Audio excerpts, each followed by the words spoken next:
Good evening, everyone. It's so good to see you again for our idea networking sessions. My name is Sharon Chaden Burks, and I am a senior instructional designer for Sinclair Community College in Dayton, Ohio, and been hosting these sessions for the last 4 years, officially last month. So super exciting to still be doing this and still have the interest out there. People are still trying to make that transition. And I've had so many guest speakers that have been former participants.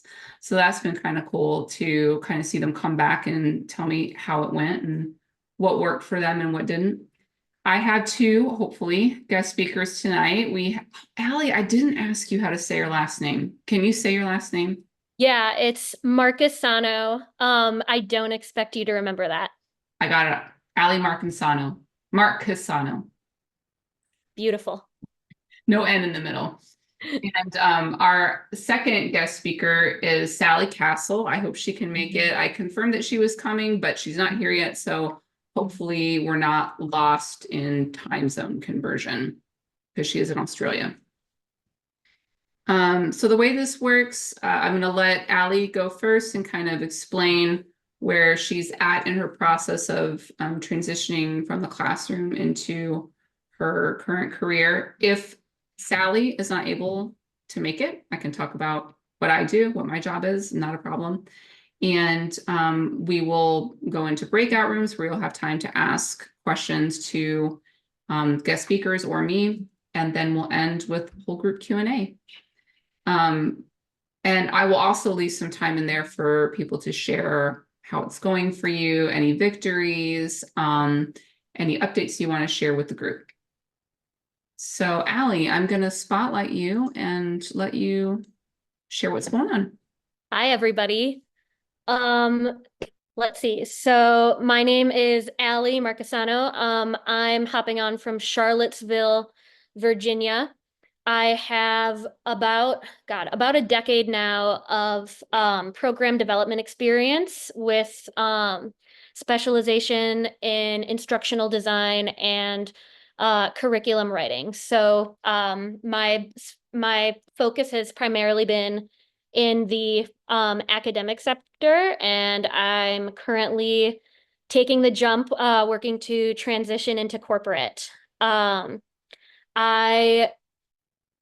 Within my program development experience, I've specialized in dual language program development while I was a Spanish immersion teacher with Albemarle County Public Schools, which is here in Charlottesville.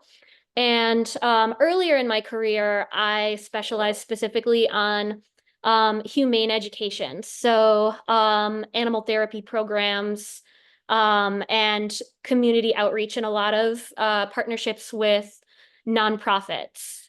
So the overarching, I'd say like the overarching themes of the type of content that I develop have a lot to do with communication, social emotional learning, and a lot of using nonverbal cues to enhance academic success and student progress. So that's a little bit about my spiel. Oh, I just saw Sharon. Feel free to share your LinkedIn profile. I will absolutely do that.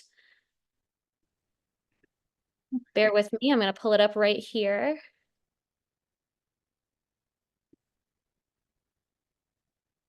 So Allie, you are in the middle of applying, looking for something. What are the specific roles that you're interested in? Are you willing to take anything? Is there a certain one that you're pursuing?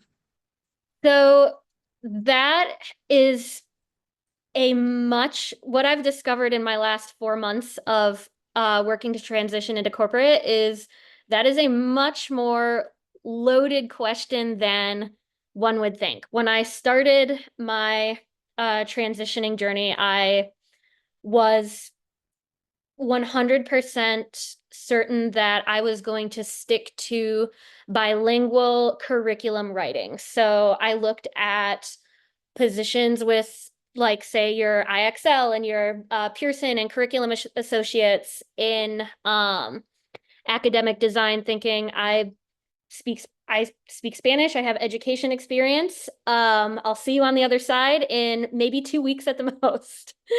And now I am working on casting a wider net and really digging into areas that have the most demand. I think one of the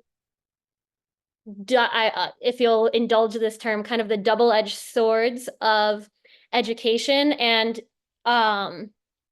if for any transitioning educators that are listening, having the opportunity to design curriculum from scratch, like we did a lot at my school, there's a lot of different venues that you can pursue within instructional design. Like there are a lot of different nets to cast, so to speak. But a trap that I think you can fall into really easily, and that I've been working to step back from and make sure that I'm being strategic about my search, is trying to be everything to everybody. And so I'm interested in a lot of different kind of like avenues and within instructional design, but I'm trying to niche down specifically to um program development positions having to do with curriculum development and ID, if that kind of answers that question. Yeah, and sometimes it takes a while for you to figure out what the market is, what people are hiring for, and what you really want to do. It can be hard when you're looking for a job to be like, you know what, I'll do anything. What do you want me to be? I'll be that. But and that might work for a little bit, but you're gonna get, if it's not really something that you find fulfilling, you're gonna be looking again for something else. You know, it might as well be something that you don't hate to do every day, right? Just out of curiosity, because I don't know any of you, I'd love to just take a poll. How many of you are transitioning teachers? You're in good company. Yeah. I think my phone just fell there.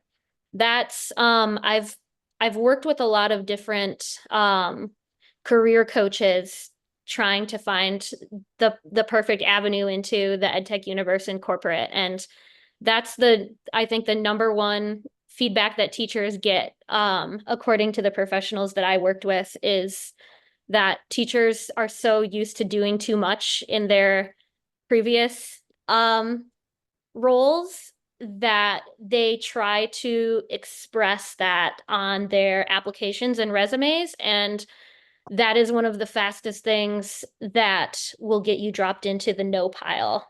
And that was I've found that to be one of the biggest challenges, um is figuring out exactly what to highlight and what might not be as relevant to a specific position that I'm applying for. Early on in my interview process, I interviewed for a publisher, a major publisher, and it was not the right fit for me, but I wanted that job. Like, they started out explaining that this was the salary range, and I was like, yes, whatever you need, I will be that, because I really need that bump in pay. And they were interested, and then I started going through the interview process, and it just was really not the right fit. And I'm glad that they turned me down, because their eye was on product, making product. And that's not what my eye was most interested in, where I wanted to be spending my time. I wanted to be spending my time thinking, and and yes, okay, to make product, you have to think about the user and you have to think about the learner, but I ended up in a job where I am much closer to the student. I am an instructional designer at a community college. So I'm not in the classroom, but I'm one step removed. I'm not 2, 3 steps removed. all the way out in a publishing house trying to do like, oh, focus groups on students. What do the students want? If we wanted to know, we could actually just go and ask the students directly. So it worked out. The process does work. It doesn't feel like it works when you don't get the job, but also like ask questions about the environment, the corporate culture, or just the culture of where you're working. Like, do people look happy when they're interviewing you? Or they look like, God, is this interview almost over? Or this person almost done? Do you know what I mean? Like, if they're excited to interview you, that really does say something. And the employer that I ended up with, we just joked. We joked and laughed for like an hour and shared stories. And they did ask questions and that were relevant to the position, but I could tell that it was a much more relaxed environment than this high stress corporate stuff that I thought that I wanted. Sharon, I'm looking through the chat, just to make sure I'm not missing any comments or we're not missing any comments or anything. I would love to connect with all of you. I really appreciate the messages and everybody posting their links to LinkedIn. And then, oh, I don't want to say your name incorrectly. Is it Jacole Lane? Jacole Lane, had said, can you mention again, what was the biggest thing in the pile that puts you in the know? And trying to be everything to everyone.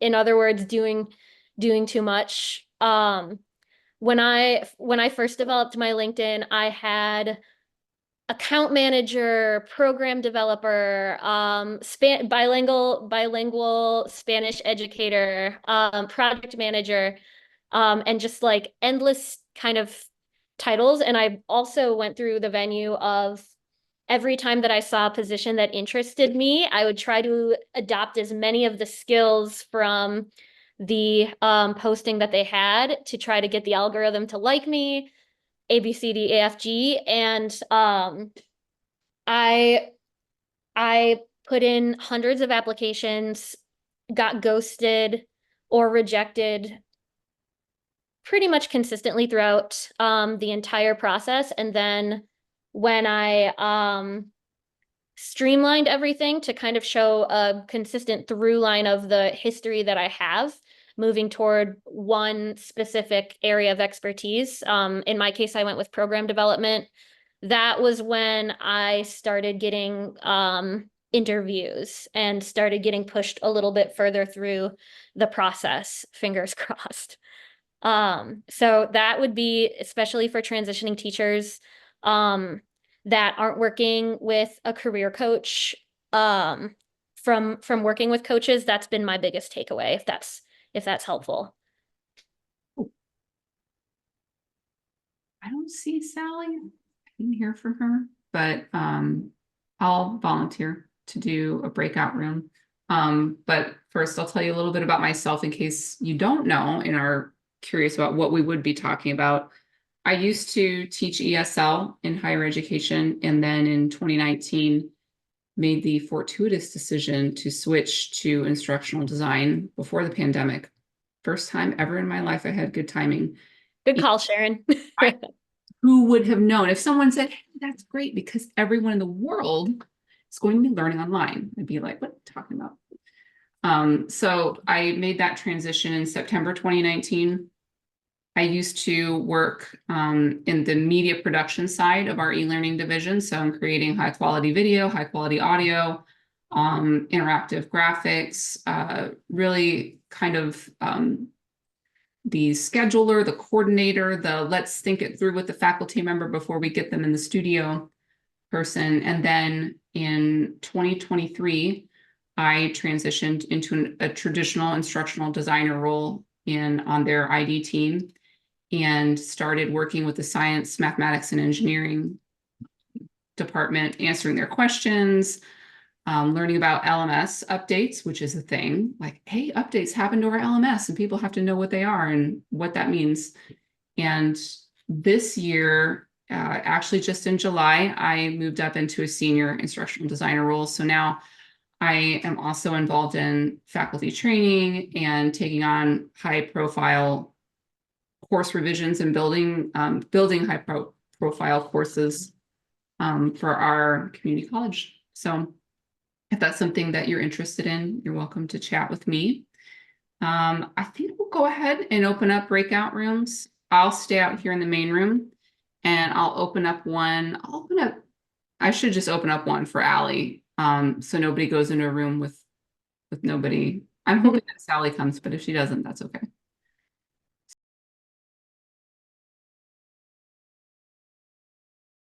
So, okay. Before we get into the AI, the next time that we are meeting is Tuesday, October 1st from 7 to 8 p.m. And for those of you who didn't get that link, the registration link is in the chat right there. And you can also give me feedback on today's session there. Oh, really? Oh, sorry, Sharon. AI. Do you want to talk about it, Allie? I just wanted to say one more thing on behalf of my breakout room, if I can take like 5 seconds. I got a really solid piece of feedback that in conversation, a lot of the advice that you may be able to incorporate is kind of just like in one ear and out the other because it's firing at all cylinders.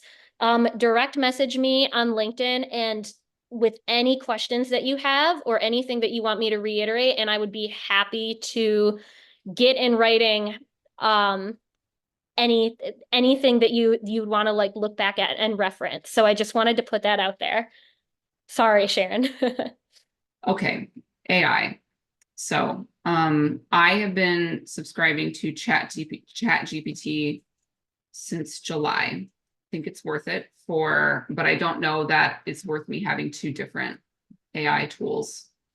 I think it's a lot more helpful when you have the paid version and you're not limited to a certain number of inquiries or queries or whatever you call them, because you have to refine what you're asking so many times to get what you want. Mhm. So I think it has been worth it. But if I weren't doing this kind of work, I'm not sure if I would really have a necessary use for it outside of my job. I've used it a couple times for I created a busing schedule. I had to make a schedule to show custody between me and my ex-husband for the bus for my son. And I was like, this is so rote. And I gave it a prompt and it just spat out a beautiful schedule that I was able to give to the schools. But I don't use it a ton outside of my job.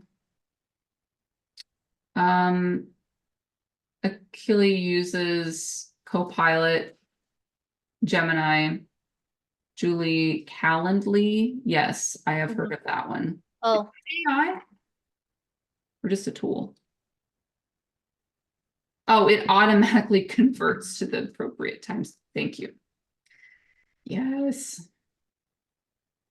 there are two AI programs that I have lived by throughout managing job applications, and they have been, I'll echo the sentiment, ChatGPT and jobscan.com for optimizing applicant tracking system. I'm also putting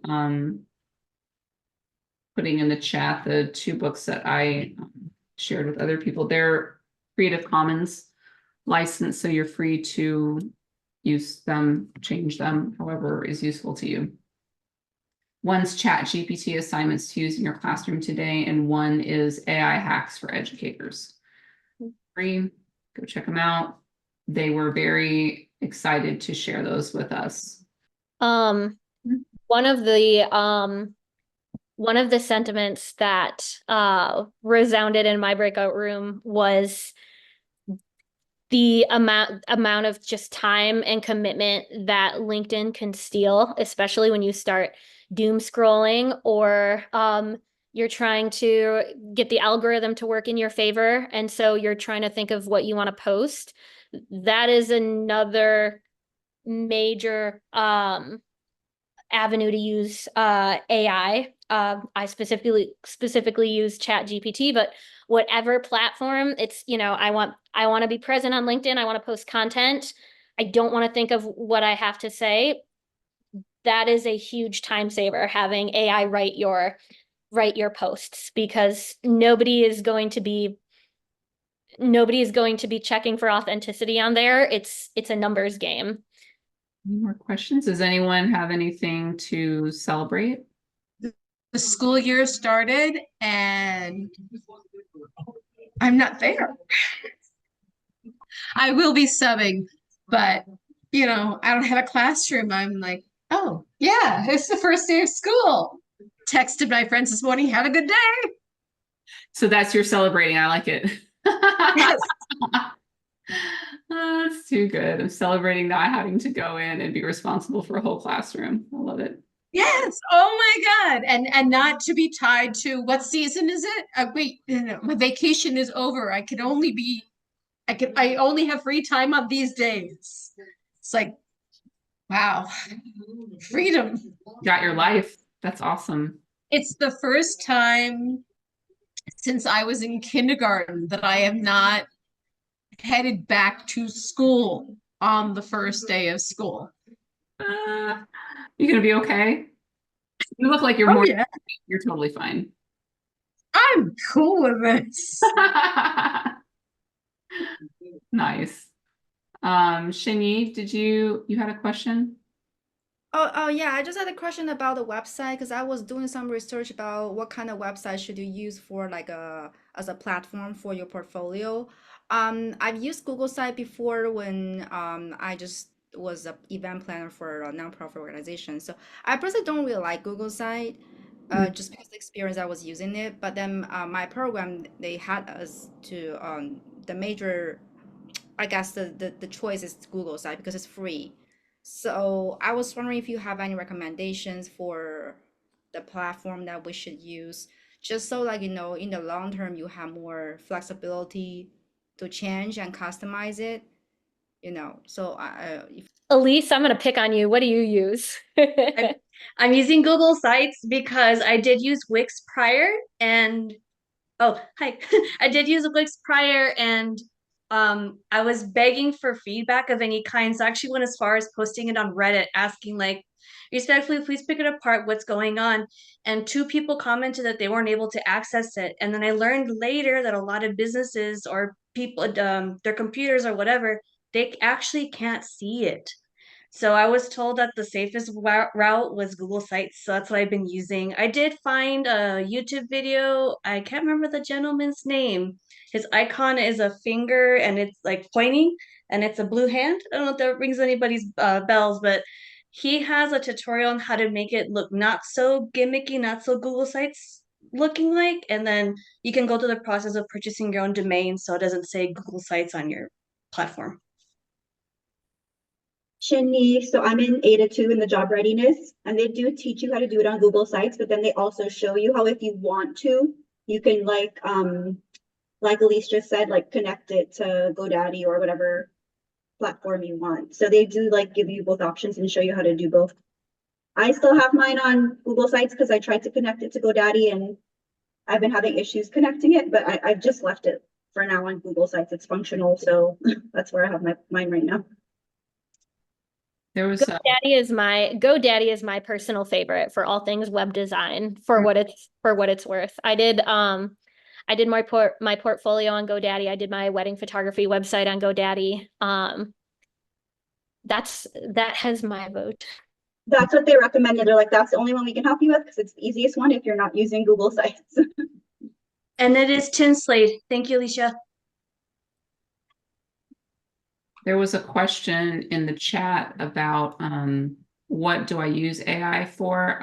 Just to quickly say for listeners and not people who can't see the chat, I use it to write introductions for learning modules. So what I'll do is I'll describe the course. It's a 16-week course. It's online. I describe the students. I feed it all the learning outcomes.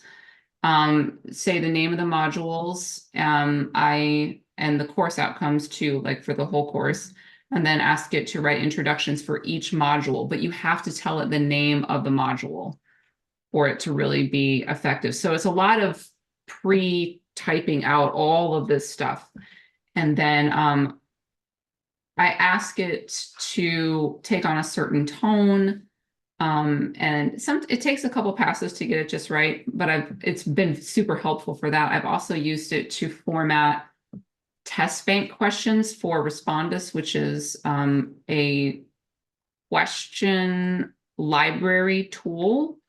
So that's so mundane to get questions into a certain format. But if you can say, hey, here's the question format, take this document and spit out a new document with all of them formatted this way, it just saves so much time. What else? I started creating my own GPT for a chemistry class, and I'm starting to feed it the course outcomes, the whole course alignment document, and lesson pages, and I'm having it write scripts for videos for the class. So she has 18 videos, and I ask it to create a script for this module. It needs to be this long, use easy to understand visual prompts, and it sometimes isn't exactly what she's going to say, but the outline it gives her, it saves her a lot of time from having to sit down and be like, what am I going to do for water and solutions? And then it comes up with it and makes it super easy. Excellent. We are at that time. We made it to right at 8 o'clock. I'm so grateful for Allie being here. And I did get a hold of Sally, and she just wrote the time down wrong. So she'll be back hopefully next month. If not next month, then the month after. Allie, where are you? There you are. Hi. Thank you so much for being here and sharing your experience. It's so helpful. Thank you so much, Sharon, and thank you to everybody that I had the opportunity to speak with. You are all great. You are all going to get fantastic and fulfilling careers. Thank you for being here. All right, all. And I hope to see you on October 1st. Have a great night, everybody. I'll see you then. Thank you. Good night, everybody.